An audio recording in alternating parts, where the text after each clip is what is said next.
নাশকতার উদ্দেশ্যে ময়মনসিংহ রেল স্টেশনের ওয়াশপিটে দাঁড়িয়ে থাকা একটি ট্রেনের বগিতে আগুন দেয় দুর্বৃত্তরা।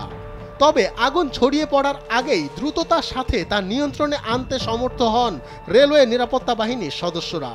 এ ঘটনার পর দুর্বৃত্তদের ধাওয়া দিলে তারা অন্ধকারের মধ্যে মিলিয়ে যায় এবং স্টেশন এলাকা থেকে পালিয়ে যায়।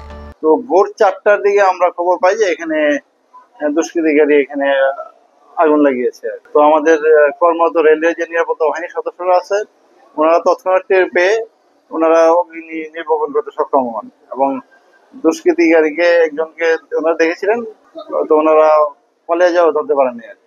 আগুন নেভানোর পর দেখা যায় একটি বগির কয়েকটি সিটের বেশ কিছু অংশ পুড়ে গেছে এবং অন্যান্য আরো কয়েকটি সিটে গান পাউডার জাতীয় মিশ্রণ ছড়িয়ে রাখা হয়েছে। এছাড়া জানা যায় পেট্রোল জাতীয় তরল পদার্থ ঢালা হয়েছিল যেন দ্রুত আগুন ছড়িয়ে পড়ে।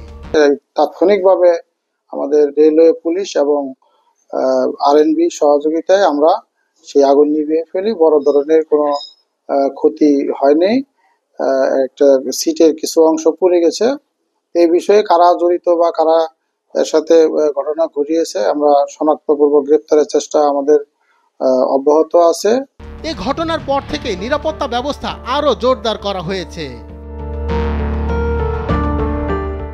ময়মনসিংহ থেকে জাহানুল করিম শিমুলের পাঠানো তথ্যচিত্রে ডেস্ক রিপোর্ট, সময়ের আলো।